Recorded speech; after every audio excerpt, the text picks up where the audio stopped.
नमस्कार दोस्तों, मेरे YouTube channel Varun Mridha creations में आपका स्वागत है। वेरिएबल फ्रीक्वेंसी ड्राइव्स एक्सप्लेन के पार्ट 2 में आपका स्वागत है। आप वीडियो डिस्क्रिप्शन में पार्ट 1 का लिंक पा सकते हैं। जैसा कि हमने पिछले लेसन में सीखा है, अलग अलग मांगों को पूरा करने के लिए जहां बहुत सारे एप्लीकेशन हैं, वहां मोटरों का आउटपुट को कम करने की आवश्यकता है। इसके अतिरिक्त मोटर को लगातार उसकी फुल स्पीड से चलाना महंगा हो सकता है। एक वेरिएबल फ्रीक्वेंसी ड्राइव एक प्रकार का कंट्रोलर है जिसका कार्य विद्युत मोटर स्पीड और पावर को कंट्रोल करने के लिए सप्लाई फ्रीक्वेंसी और वोल्टेज को वेरी करके चलाना होता है। VFD का व्यापक रूप से इंडस्ट्रियल और कॉमर्शियल दोनों एप्लीकेशन में उपयोग किया जाता है, जैसे फैन, पंप, कंप्रेसर, HVAC और यहाँ तक कि रोलर कोस्टर का भी कंट्रोल के लिए। VFD डायग्राम पर वापस जा रहे हैं, जिसका अध्ययन हम पहले पार्ट 1 में कर रहे थे। उसे शीघ्रता से रिकैप करते हैं। सबसे पहले VFD ग्राउंड फॉल्ट की जांच करता है। अगला, alternating current input power direct current में परिवर्तित हो जाता है एक 6 पल्स रेक्टिफायर या कन्वर्टर द्वारा, जिसके परिणाम स्वरूप एक DC वेव फॉर्म बनती है। इसके बाद DC बस आती है, लेकिन किसी भी इनरश डैमेज को रोकने के लिए प्रीचार्ज सर्किट पावर अप के दौरान बस कैपेसिटर की चेंज रेट को धीमा करता है। फिर DC बस सिग्नल को फिल्टर और बफर करता है, जो अब VFD के ड्राइव आउटपुट के अंतिम चरण का अनुसरण करता है, जो IGBT मॉड्यूल है। हम जानते हैं कि यह लास्ट स्टेप में DC करंट को AC करंट में पल्स विड्थ मॉड्यूलेटेड आउटपुट के रूप में कन्वर्ट कर देगा। लेकिन इसका क्या मतलब है और यह कैसे होता है?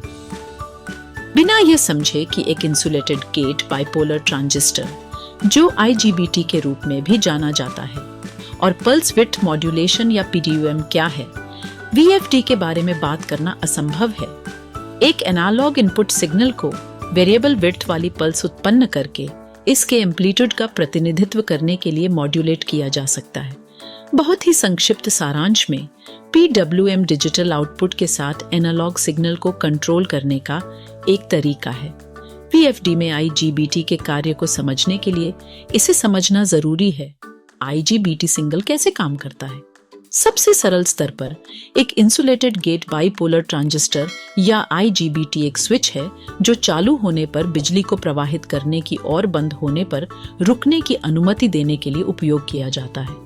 हालांकि यह ध्यान रखना महत्वपूर्ण है कि उनमें हर सेकंड कई हजार बार स्विच ऑन और ऑन ऑफ करने की क्षमता है।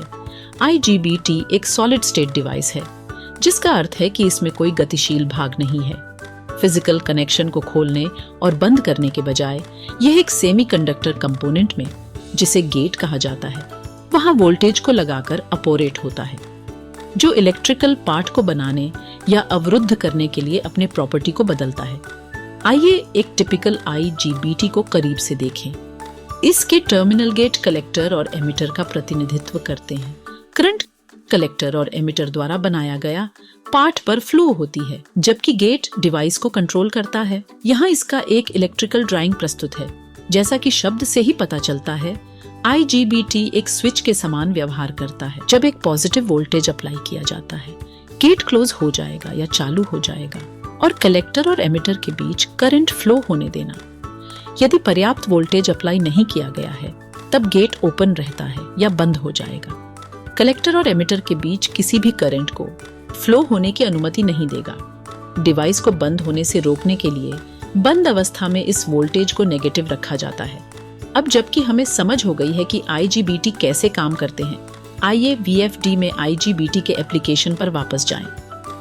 आइए अपने IGBT को कॉन्टैक्ट स्विच के रूप में प्रस्तुत करें। सरल समझ के लिए, ऊपर वाले IGBT जो हमारे प्रतिनिधित्व में स्विच हैं, वे पॉजिटिव DC बस में हैं और निचले हिस्से वाले नेगेटिव DC बस में हैं। इसलिए जब ऊपर के स्विचों में से एक बंद हो जाता है, तो मोटर का फेस और वोल्टेज पॉजिटिव हो जाएगा। वहीं दूसरी ओर, जब निचले स्विचों में से एक बंद हो जाता है, तो मोटर का फेस और वोल्टेज तब नेगेटिव हो जाते हैं। अतः स्विच खुलते और बंद होने की स्पीड एवं सीक्वेंस को कंट्रोल करके हम अपने सिग्नल के फेस और फ्रीक्वेंसी को कंट्रोल कर सकते हैं। 0, नेगेटिव या पॉजिटिव, यह ध्यान रखना महत्वपूर्ण है कि VFD आउटपुट सिग्नल एक PWM सिग्नल है जो एक आयताकार वेव रूप बन जाता है। यह वेव VFD के संचालन में महत्वपूर्ण है चूंकि यह वेरिएबल वोल्टेज और फ्रीक्वेंसी है जो VFD को मोटर की गति को कंट्रोल करने में सक्षम करेगा। VFD का कंट्रोल प्रोसेसर में एक ऐसा प्रोग्राम शामिल है जो आमतौर पर यूजर एक्सेसिबल नहीं है। हालांकि इसका उपयोग स्पेसिफिक मोटर को प्रत्येक एप्लीकेशन के लिए ऑप्टिमम VFD ऑपरेशन और संचालित उपकरण का स्पेसिफिकेशन और आवश्यकताओं को पूरा करने के लिए कई पैरामीटर और सेटिंग्स हैं जिसे एडजस्ट और ट्यून किया जा सकता है। VFD में निम्नलिखित सामान्य एडजस्टेबल पैरामीटर और सेटिंग्स हैं: ट्यूनेबल, प्रोपोर्शनल, इंटीग्रल, डेरिवेटिव या PID, मिनिमम और मैक्सिमम स्पीड और करंट लिमिट और अन्य कई। VFD की जटिलता के स्तर के आधार पर पैरामीटरों की संख्या भिन्न भिन्न होती है। वे 50 से 200 से अधिक पैरामीटर्स तक हो सकते हैं। आइए अब हमने जो सीखा है उसे संयोजित करें और एक बार फिर रिव्यू करें। Variable frequency drive motor control device हैं जो अनेकों एप्लीकेशन में उपयोग किया जाता है, छोटे उपकरणों से लेकर बड़े कंप्रेसर तक और बीच में और भी बहुत कुछ।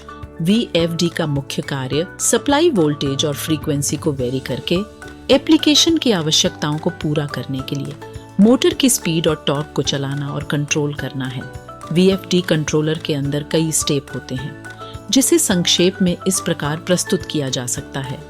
ड्राइव इनपुट स्टेज वह तब होता है जब अल्टरनेटिंग करंट को इन्वर्टर में डाला जा रहा हो। हाउसकीपिंग के लिए करंट ट्रांसफार्मर VFD में प्रवेश करने और छोड़ने वाले करंट को ग्राउंड फॉल्ट की जांच करने के लिए मेजर और तुलना करता है। इसके अलावा प्रारंभिक इनरश डैमेज को प्री चार्ज सर्किट के उपयोग से इसे रोका जाता है। ड्राइव और ड्राइव आउटपुट स्टेज के दौरान फिर 6 पल्स रेक्टिफायर या कन्वर्टर द्वारा अल्टरनेटिंग करंट डायरेक्ट करंट में परिवर्तित हो जाती है।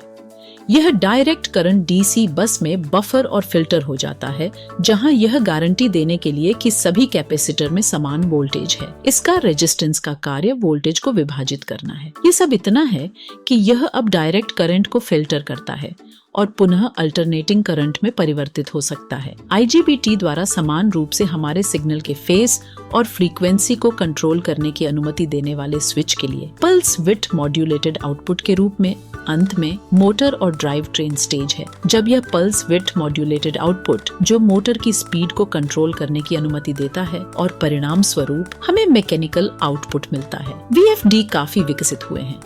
वे अत्यधिक रिफाइंड और हाई फ्रीक्वेंसी पावर डिवाइसेस के रूप में विकसित हुए हैं। एक माइक्रो प्रोसेसर कंट्रोलर के रूप में VFD का उपयोग predictable, smoother, durable, highly efficient operating process की अनुमति देता है। तो यह था हमारा VFD का पार्ट 2। वीडियो कैसा लगा हमें जरूर बताएं। वीडियो पूरा देखने के लिए आपका बहुत धन्यवाद।